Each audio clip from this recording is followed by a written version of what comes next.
Hello, everyone, and welcome back to Super Lorcana World, your one-stop shop for Lorcana. Today is the comment review video. Now, last week I only did 3 videos. It was a pretty low video week. However, still got some great comments that I want to react to and listen to and answer to. So we're going to talk about those today. If you want to be in a comment video like this, just leave a comment on a YouTube video you might get in. That's it. Quick and easy. Start here with Predator asked, is it even possible to join the waitlist so late? I can't find any links if so. I tried joining the waitlist. I don't know if I'm technologically incompetent, but I could not find a way to join the waitlist. So if anyone knows a way to join the waitlist, please let me know. If it's too late, it's too late. That's fine. Not a big deal. It's just a Lorcana tournament, at the end of the day. But if anyone knows how to join the waitlist, let me know. Thanks. Jay Cortez 06, the fact that they even applied to Atlanta is pretty cool. Yes. People were pissed off because of Atlanta. It only makes sense for Lorcana to fix it where Rick Ravensburger to fix it where the issue started, which is good. It's a very grassroots way of doing things, and I'm really happy that they applied to Atlanta. It's not hard to find a venue for space. Like, I've looked into venues because I'm looking at doing some IRL Digimon tournaments, right? It's not hard to rent venues, and all the people that are paying for the tournament covers your venue cost and then some. Like, it's a non-issue. That's all it is. Like, it's not logistically hard, and I know that now. So, yeah, I'll just leave it at that. Seven Hardy and Bandai is still slacking. Fucking embarrassing. Yeah. Digimon can't get an event right now over 500 people.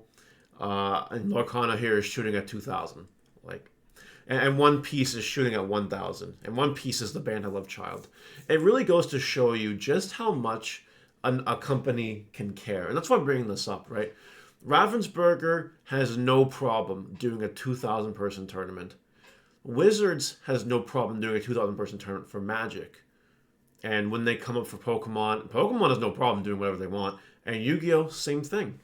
Like, why is it a big deal for Bandai? You Lorcana people should be happy that Ravensburger is taking the W here and helping the community out with this. It is a really good sign of things to come. It honestly is.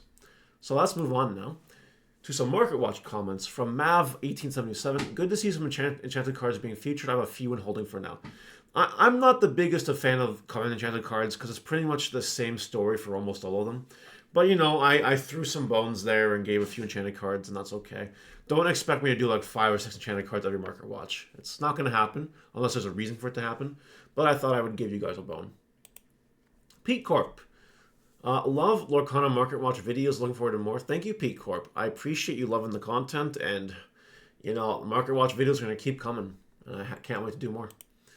Larak. I know Elsa is the chase card, but when I look at the Enchanteds, I can see them as the first run cards of characters. Except Mickey, who has 2, but Wayward Mickey has the face of Lorcana. First Enchanted's a Bell, Tank, and so on. First of anything is always valuable. Yes, absolutely. I have nothing to dispute that comment with. It is just true. And Crispy Bacon, except my mother's firstborn. That's a shame. That's an awful comment, but. Yeah, it's true though. Elsa was always the most expensive enchanted card in the set. It will always be, unless something changes externally, the most expensive card in the first set. Kid Tokyo, do you think we'll see another dip? Well, Sixth Face seems that we're going to get a reprint in a while, and Larak says it won't even be that big. The only way we get a dip is if we're talking about first chapter sealed boxes. The only way we're going to see a dip is if there's a mass reprint of set 1, which I am not convinced is going to happen anymore. But, this is why you need to be careful with investments, right? It's why I'm only holding on to a small group of first chapter booster boxes. I know a few people that have a lot, like a wall's worth of first chapter booster boxes. I know people like that.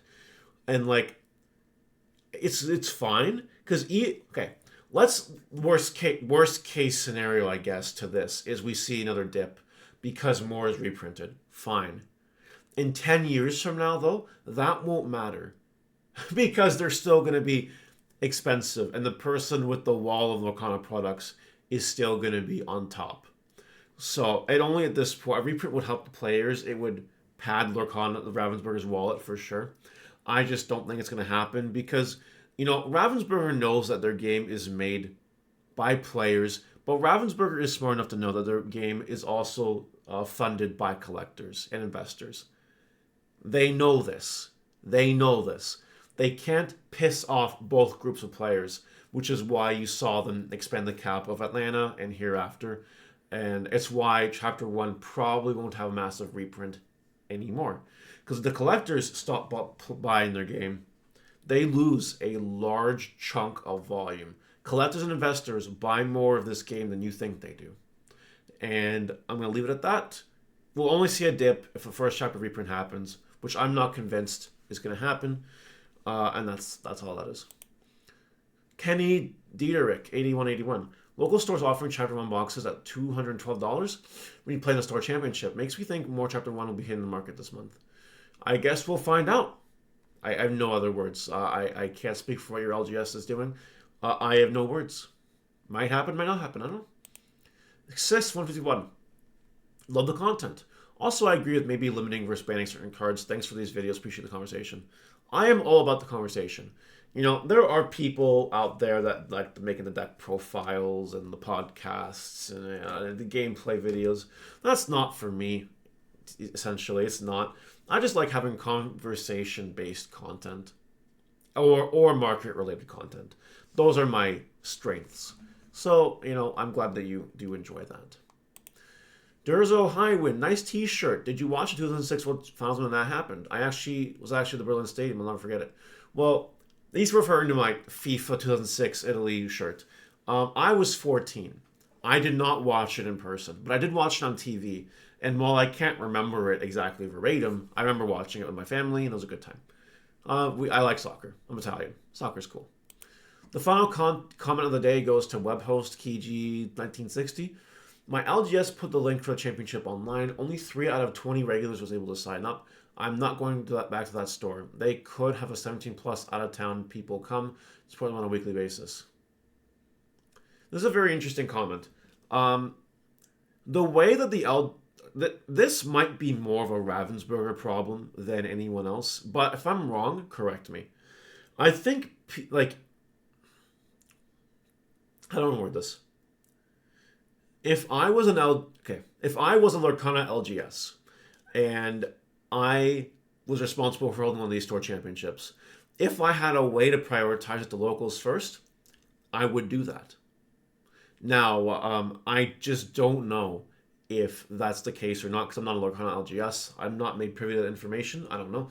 I think it's done through an external force besides what the LGS has, like Melee or something similar. If I'm wrong, tell me. But I do believe it's out of their control to a certain extent.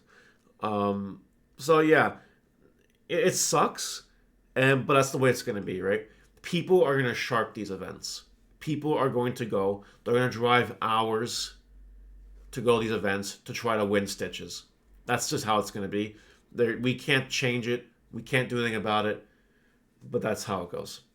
Anyway, on that depressing note, that's it for today. Let me know what you guys think in the comments, and I'll see you later. Bye.